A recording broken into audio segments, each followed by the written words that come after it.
उस समय के, उस एरा के जितने राइटर्स थे वो सब आके यहाँ बैठा करते थे। यही बात you all can imagine Yes. seeing back Smell the yes, the aroma of that yeah. time. Oh yes. So that is very important that you all came here, and I requested to Divesh, and he is very happy all the time. He is very happy. Please come, you also come. तो मैं भी कोशिश करता हूँ कि यहाँ आऊँ और इनसे बातचीत करूँ।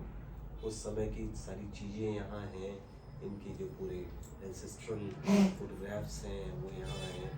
And he is, I shouldn't say, he is so gentle person. Welcomes each and everyone.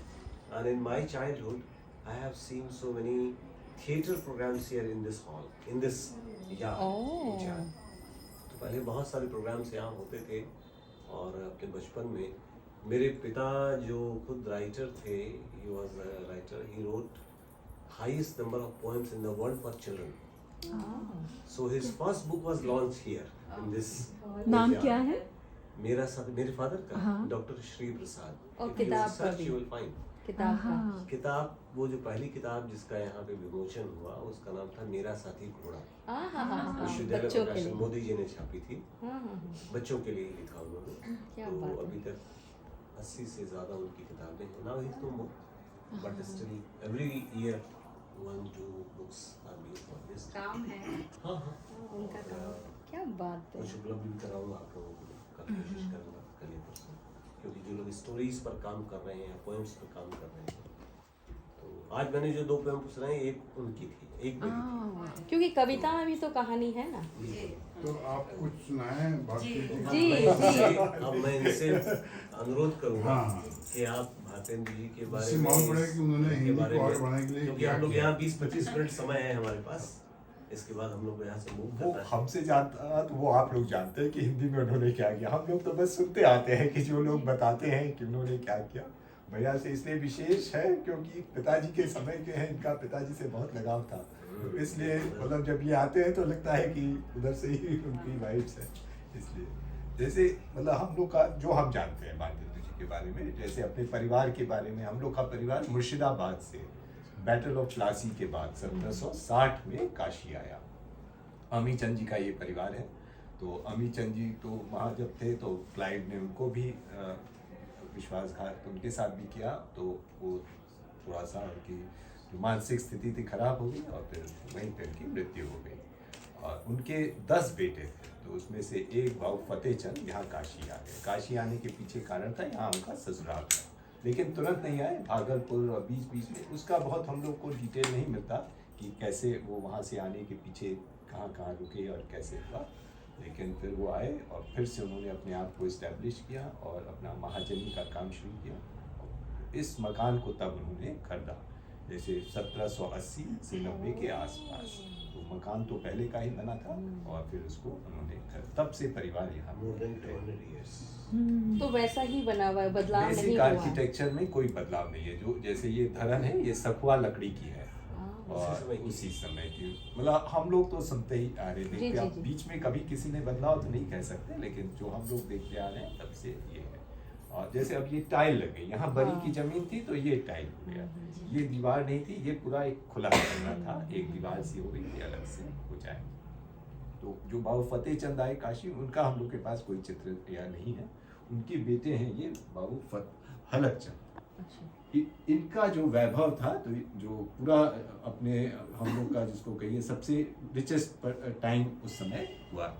और बाहर आप देख रहे हैं जो पालकी है, उसके बगल में तामझाम, जो हाँ जी, तो जैसे कहते हैं ना बड़े तामझाम के साथ आए, तो उसी पे बैठ के आए। तो वो आदमियों के लिए होता है, आदमी है या आपके जो गुरु हैं, जैसे हम लोग वैष्णव हैं तो हम लोग के जो गुरु हैं तो उनको कभी घर आना है, बुलाना है, तो वो उस पे आते हैं। पालकी स्त्री पुरुष दोनों के लिए होती है, लेकिन तामझाम सिर्फ आदमियों के लिए या बच्चों के लिए खुला।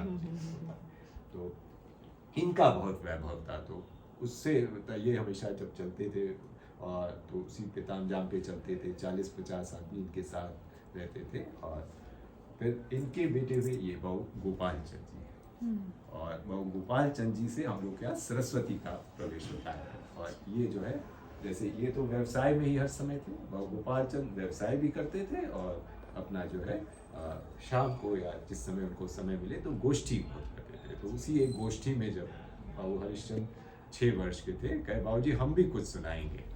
और करके उन्होंने अपना पहला दोहा जो बड़ा प्रसिद्ध है, ले ब्योड़ा ठाड़े हुए श्री अनिरुद्ध सुजान, माड़ा सुर की सैन को हनन लगे भगवान, करके उन्होंने पहला दोहा अपना सुनाया। तो सब लोग बहुत खुश हुए और सब छोटे बच्चे के मुंह से तब तुरंत उन्होंने आशीर्वाद भी दिया कि बच्चा खूब आगे बढ़ेगा, हम लोग के परिवार को खूब आगे ले जाएगा। और चूंकि सब थे तो उसी समय लिख लिया गया, इसीलिए इसका ऑथेंटिसिटी है कि उन्होंने ही उस समय बोला। फिर थोड़े दिन बाद उनके पिता तर्पण कर रहे थे, अपने श्राद्ध क्रम में तर्पण, तो पूछते हैं हरिश्चंद्र जी, बाबूजी पानी में पानी मिलाने से क्या होगा?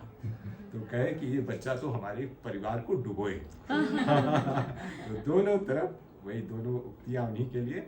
और फिर बढ़ाया जो आज आप सब हैं, उसी वजह से डुबाने का कारण वो लक्ष्मी का जो उनका था, लक्ष्मी से उनको बड़ा प्रेम नहीं था। बहुत विस्तृत कर जो पुराने थे उनको प्रेम था कि वो डुबाएगा, उनको प्रेम नहीं था। उन्होंने उसको पूरा अपना मैंने कहानी सुनाई थी कि कैसे वो पैसे को उन्होंने कहा ना कि इस पैसे ने हमें खाया है, हम इस पैसे से जी जी जी, जो डुबाने कह रहे थे कि ये डुबाएगा, उनको प्रेम था पैसे से, भाई डुबाए ना ये, लेकिन उनको तो ये है। और फिर ये है, और फिर जो गोपाल चंद जी थे, ये लिखते भी थे उपनाम गिरधर दास। अच्छा। और इन्हीं से फिर सरस्वती का हुआ, और इनके 2 बेटे हुए, बाबू हरिश्चंद्र और बाबू गोकुल चंद जी।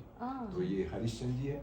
हरिश्चंद्र जी की स्वयं एक कन्या थी विद्यावती जी, हम लोग उनके भाई बाबू गोकुल चंद जी के वंशज है। बाबू गोकुल चंद जी का एक छोटी चित्र उधर छवि है, वो चोटी वाली, और एक इधर बस्ट है उनका, वो सामने वो देख रहे हैं, ये बाबू गोकुल चंद जी। और फिर बाबू गोकुल चंद जी के बेटे हुए ये बाबू व्रत चंद जी ऊपर, और उनके बेटे हुए ये बाबू कुमुद चंद जी, और फिर उनके बेटे बाबू गिरीश चंद जी, और फिर